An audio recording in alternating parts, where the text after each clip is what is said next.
Imagine living in a world where pleasure is available instantly. One click, one swipe, one pill away. A world where boredom is unbearable, silence feels threatening, and discomfort is treated like a disease. Yet despite having more comfort, more entertainment, and more choice than any generation before us, we are more anxious, depressed, addicted, and unhappy than ever. Why? In Dopamine Nation, psychiatrist Dr. Anna Lembke reveals a disturbing paradox at the heart of modern life. The more pleasure we pursue, the more pain we experience. This book is not just about drugs or addiction. It's about you, your phone, your habits, your cravings, and the invisible forces shaping your brain every single day. Today, we'll explore every chapter of this book. No shortcuts, no omissions, and uncover how understanding dopamine may be the key to reclaiming balance in an age of overwhelming indulgence. The book opens with a simple but unsettling observation. We are living in an age of abundance unlike anything humanity has ever seen. Food, entertainment, information, drugs, sex, shopping, and social validation are all available instantly and endlessly. The smartphone, Lembke argues, is the modern hypodermic needle, delivering digital dopamine 24/7. Dopamine is the brain's universal currency of reward. The more dopamine an experience releases, the more compelling and addictive it becomes. What makes this especially dangerous is a crucial neuroscientific discovery. Pleasure and pain are processed in the same areas of the brain and operate like opposite sides of a balance. When we overstimulate pleasure, the brain automatically tilts toward pain. This book combines neuroscience with real patient stories, often extreme, sometimes shocking, not to sensationalize addiction, but to show us who we are becoming. Addicted individuals, Lembke argues, are not outliers. They are mirrors, reflecting the future of a society that cannot stop consuming. Chapter 1. Our Masturbation Machines. This chapter opens with the story of Jacob, a man who, on the surface, appears ordinary, intelligent, professionally successful, and socially functional. Yet beneath that exterior lies a secret life driven by compulsive sexual behavior. Through Jacob's story, Anna Lembke introduces the core metaphor of the book. Modern humans are surrounded by increasingly efficient masturbation machines, tools designed to deliver pleasure with minimal effort and maximum intensity. Jacob's addiction does not begin with the internet or pornography. It begins in childhood, with early exposure to pleasure followed quickly by shame. As a young boy, masturbation becomes associated not only with pleasure, but also with guilt, secrecy, and confession. This pairing is crucial. Pleasure is no longer neutral. It is emotionally charged, something to be pursued and hidden at the same time. From the very beginning, Jacob learns to live a double life. As he grows older, Jacob's intelligence and technical skill allow him to engineer pleasure itself. His homemade masturbation machine represents an early attempt to optimize pleasure, to control it, extend it, and intensify it. What matters is not the specific behavior, but the pattern. Repeated stimulation, escalating novelty, and increasing time spent chasing the same feeling. When Jacob moves to Western Europe and later encounters the internet, the landscape changes completely. The internet provides unlimited novelty, anonymity, and access. What once required imagination and effort now requires only a screen and a connection. Jacob's compulsive behavior escalates rapidly, consuming his time, attention, and emotional energy. He is no longer pursuing pleasure for enjoyment. He is trying to escape the growing discomfort created by his own brain chemistry. Lembke draws a powerful parallel between Jacob's story and her own experience with compulsive romance novel reading. Her addiction is socially acceptable, non-sexual in appearance, and far less extreme, but neurologically similar. The instant access provided by e-readers removes friction. Waiting, effort, and restraint disappear. Over time, she stops caring about quality, meaning, or narrative depth. She reads for one reason only: the dopamine hit of anticipation and release. The chapter broadens into a critique of modern capitalism and technology. Increased access, increased potency, and increased variety have fundamentally altered human behavior. Addiction is no longer limited to substances like drugs or alcohol. It now includes behaviors that are socially rewarded and even encouraged. The line between normal consumption and compulsive overconsumption becomes dangerously thin. The key inside of this chapter is sobering. We are not uniquely broken. We are surrounded by machines, digital, chemical, and behavioral, designed to hijack our reward systems. Jacob is not an anomaly. He is an extreme example of a system that affects everyone. Chapter 2, Running from Pain. Chapter 2 shifts focus from pleasure-seeking to pain avoidance. Through the story of David, Lembke explores how modern medicine and culture encourage us to escape discomfort rather than understand it. David enters college anxious, insecure, and afraid of failure. Instead of being offered therapy or skill building, he is quickly diagnosed and medicated. Stimulants help him focus. Antidepressants dull his anxiety. On the surface, the treatment seems compassionate. In reality, it teaches David a dangerous lesson. Pain is something to be eliminated immediately. As academic and social pressures increase, David escalates his medication use. He relies on stimulants to work, sedatives to sleep, and anti-anxiety drugs to perform.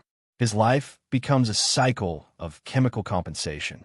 Rather than addressing poor sleep, overstimulation, or unrealistic expectations, he treats exhaustion and anxiety as evidence of illness. Lembke emphasizes that David is not abusing drugs recklessly. He is following the logic society gives him. If something hurts, medicate it. If you feel uncomfortable, numb it. Over time, this avoidance of pain leads to deeper suffering, dependency, emotional blunting, and suicidal thoughts. The chapter then expands beyond David's story to examine a cultural obsession with happiness. Modern psychology, education, and even religion increasingly frame life around feeling good. Discomfort is treated as trauma. Failure is treated as damage. Children are shielded from adversity, boredom, and frustration. While empathy and emotional awareness are valuable, Lembke warns that overprotection creates fragility. By removing opportunities to struggle, we deny people the chance to develop resilience. Pain, when meaningful and tolerable, teaches adaptation. Without it, even minor challenges feel overwhelming. The chapter concludes with a crucial insight. Pain is not the enemy.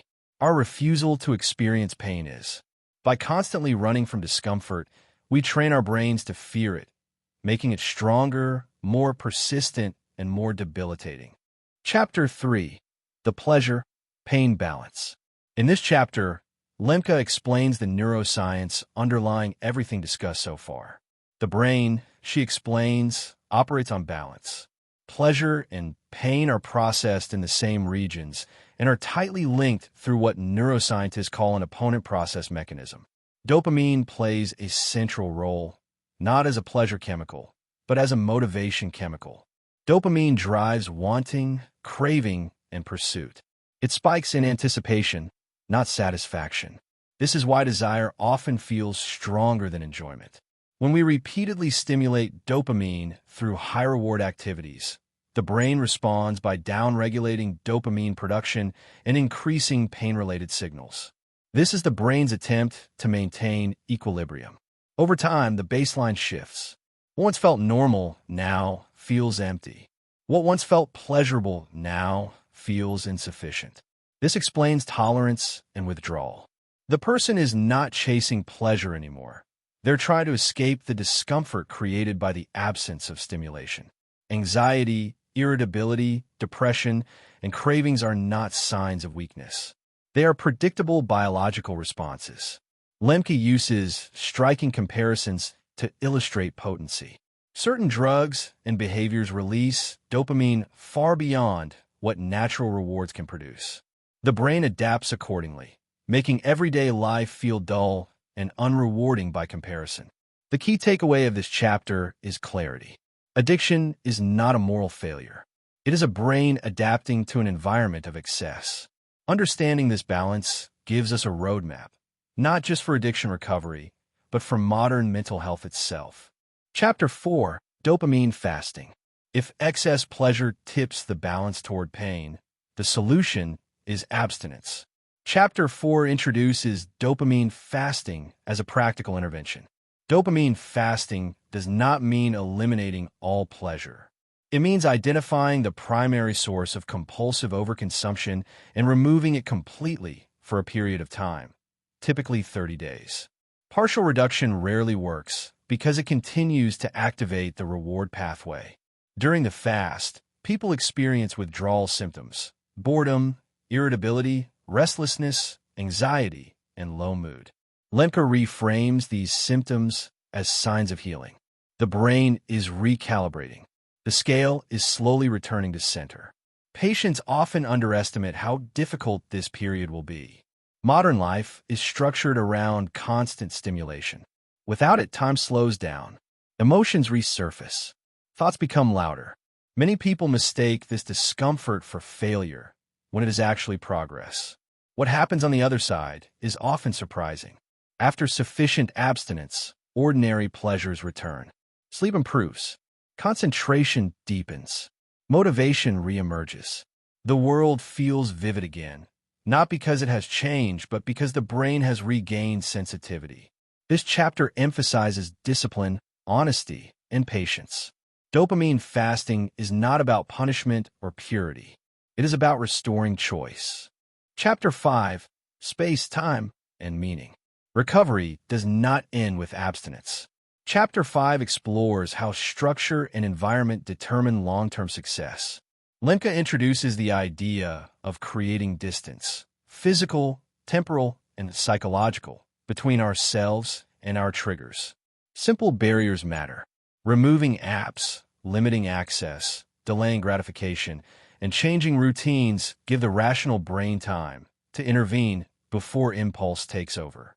Time also plays a role. Urges peak and fall like waves. Learning to wait, to tolerate discomfort without acting, builds confidence and self-trust. Each resisted urge strengthens the ability to resist the next. The chapter also highlights the importance of community. Addiction thrives in isolation. Recovery flourishes in connection. Shared accountability transforms private struggle into collective effort. Finally, Lembke addresses meaning. High dopamine pleasure is short-lived. Purpose-driven effort is sustainable. Work that is challenging, values-based, and connected to others provides a deeper form of reward, one that strengthens rather than depletes. This chapter reinforces a central truth of the book. Lasting balance is not found by eliminating desire, but by directing it towards something meaningful. Chapter 6, A Broken Balance? This chapter confronts a deeply unsettling question. Have we damaged our brains beyond repair? After laying out the neuroscience of dopamine and the consequences of chronic overstimulation, Anna Lembke turns to the fear many people experience when they recognize themselves in these patterns. If years or decades of compulsive overconsumption have reshaped the brain, is it possible to return to balance at all? Lembke's answer is grounded in cautious optimism. The human brain is extraordinarily adaptable. Neuroplasticity works both ways. Just as the brain adapts to excess pleasure, it can also adapt to restraint. However, recovery is neither instant nor effortless.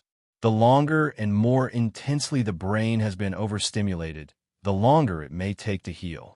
One of the dangers Lembke highlights is underestimating modern stimuli. Digital rewards, ultrapotent drugs, and engineered pleasures are not comparable to the challenges faced by previous generations. The sheer intensity and availability of these stimuli mean that willpower alone is often insufficient. Many people relapse, not because they are weak, but because they fail to appreciate the power of what they are up against. This chapter also challenges the myth of moderation. For individuals whose brains have already tipped far toward the pain side of the balance, moderation can be a trap. Small exposures reactivate craving and restart the cycle. For these individuals, sustained abstinence is not extreme, it is necessary. Yet the chapter does not argue for despair. Lembke presents clinical evidence and patient experiences showing that even severely dysregulated brains can recover baseline pleasure, motivation, and emotional stability. What is required is humility, accepting that the environment has changed, that old coping strategies no longer work, and that help is not a sign of failure. The central message of this chapter is reassurance paired with realism. Balance is not broken forever, but restoring it requires respect for the biology of addiction and patience with the recovery process. Chapter 7. Pressing on the pain side.